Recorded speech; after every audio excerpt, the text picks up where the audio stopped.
കൂട്ടുകാരെ ഇത് കണ്ട അവലോസ് പൊടി പൂരപ്പൊടി ഉണ്ടാക്കാൻ കേട്ടോ. ഞാൻ അമൃതം പൊടി വെച്ചിട്ടാണ്.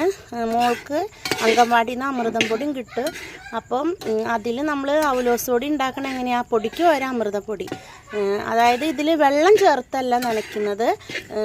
അതായത് നനയാൻ പാകത്തിന് അത്രയും നമ്മൾ തേങ്ങ ചേർത്തിട്ട് പിന്നെ ജീരകമൊക്കെ ചേർത്ത് ഇച്ചിരി ഉപ്പൊക്കെ ഇട്ടിട്ട് നന്നായിട്ട് നമ്മൾ ഇത് ഈ പുട്ടിൻ്റെ പൊടി നനയ്ക്കുന്ന പോലെ നന്നായിട്ട് വെള്ളം ചേർക്കാതെ ഈ തേങ്ങ വെച്ചിട്ട് തന്നെ നമ്മൾ സെറ്റാക്കും. നന്നായി കുഴച്ചിട്ട് നമ്മൾ ഉരുളി, ഈ നല്ല കനമുള്ള ചൂട് കട്ടിയുള്ള പാത്രമാണല്ലോ ഉരുളി, പിന്നെ നല്ല വായ്വട്ടം ഉണ്ട്. അതുകൊണ്ട് തന്നെ പെട്ടെന്ന് വറവായി കിട്ടും. ഇതിലെ വെള്ളത്തിലെ അംശമൊക്കെ പെട്ടെന്ന് വറ്റി നന്നായി വറവായി കിട്ടും. ഏലക്കയും ഞാൻ ചേർത്തിട്ടുണ്ട് കേട്ടോ ഫ്ലേവറിന് വേണ്ടിയിട്ട്. പിന്നെ എള്ള് ചേർക്കാം. ഞാൻ എള്ള് ചേർത്തിട്ടില്ല, നമ്മുടെ കയ്യിൽ ഇപ്പോൾ ഇല്ല. ആദ്യം നല്ല ടൈറ്റായി ഇരിക്കും കേട്ടോ, ഇളക്കാൻ ഭയങ്കര ബുദ്ധിമുട്ടായിരിക്കും. പക്ഷേ ഇത് വറവാവുന്നതിനനുസരിച്ച് ലൂസായി പാകം എന്ന് പറയുന്നത് ഇത് വെള്ളമൊക്കെ പറ്റി മണൽത്തരി പോലെ സിറെന്ന് പറഞ്ഞിരിക്കുമ്പോഴാട്ടോ ഇതിൻ്റെ പാകം. ഇതായി തുടങ്ങണേ ഉള്ളൂ. തീയുടെ കാര്യത്തിൽ പ്രത്യേകം ശ്രദ്ധിക്കണം. നല്ല തീയാവരുത്, ഒരു മീഡിയം ഫ്ലെയിമിൽ തീ ഇടണം കേട്ടോ. തീ കുറച്ചുവിടണ്ട, ഹൈ ആക്കി ഇടണ്ട.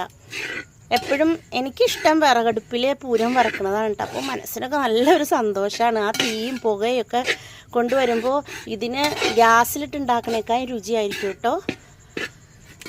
തീ കണ്ടാലറിയാൻ പറ്റും, കണ്ടില്ലേ? അടുത്ത ഷെഡിലാണ് ഞങ്ങൾ വിറകടുപ്പ് സെറ്റ് ചെയ്തിരിക്കുന്നത്. ഈ വിറകിൻ്റെ പ്രത്യേകത കണ്ടോ, ഇതൊരു ഉണങ്ങിയ മരക്കൊമ്പാണ് കേട്ടോ. ഇത് ഞാൻ വെട്ടിപ്പൊളിക്കാനും നിന്നില്ല, ഇങ്ങനെ വച്ചു കൊടുത്തു. സപ്പോർട്ടായിട്ട് ഒരു സ്റ്റൂളിൻ്റെ അടിയിൽ മേളിൽ ഇത് വച്ചു കൊടുത്തു. കണ്ടില്ലേ? കുടിക്കാനുള്ള വെള്ളം, കുളിക്കാനുള്ള വെള്ളം, കഞ്ഞിയൊക്കെ ഉണ്ടാക്കുന്നത് ഇതിലാണ് കേട്ടോ. നമ്മൾ ഒരു കയ്യിൽ മൊബൈൽ വെച്ചിട്ടാണ് കേട്ടോ ഞാനിത് വീഡിയോ എടുക്കുന്നത്. ഇളക്കിക്കൊണ്ടേയിരിക്കണം, അല്ലെങ്കിൽ കരിഞ്ഞു പോകും അടിഭാഗം. ഞാൻ കൊടുക്കുന്നത് പാലിൽ ഇത് ചേർത്ത് കുറുക്ക് പോലെ ഞാൻ കോരിക്കൊടുക്കും. മറ്റുള്ളവർ നമുക്കിപ്പോൾ മുതിർന്നവരൊക്കെ ആണെങ്കിൽ കട്ടൻ ചായയിലൊക്കെയല്ലേ ഇട്ട് കുടിക്കുക. എനിക്കിഷ്ടം കട്ടൻ ചായയിൽ ഇട്ട് കുടിക്കുന്നതാണ് കേട്ടോ പാലിച്ചായനേക്കായും. സെപ്പറേറ്റ് മധുരമൊന്നും ചേർക്കണ്ട, കാരണം ഓൾറെഡി ഇതിൽ പഞ്ചസാര ഉണ്ട്.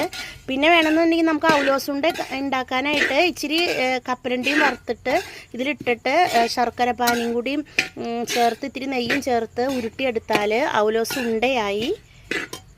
1/2 കിലോ അമൃതം പൊടിക്ക് ഒരു തേങ്ങയായിട്ട് എടുത്തിട്ടുള്ളൂ, എന്നാലാണ് നനവ് പാകാവുള്ളൂ. ഇതാ ഇപ്പം നമ്മുടെ സെറ്റായിട്ടുണ്ട്. മണൽത്തരി പോലെ നല്ല സിറെന്ന് പറഞ്ഞ് വിട്ട് കിട്ടിയിട്ടുണ്ട്. ഇത് വേറെ പാത്രത്തിലോട്ട് അപ്പം തന്നെ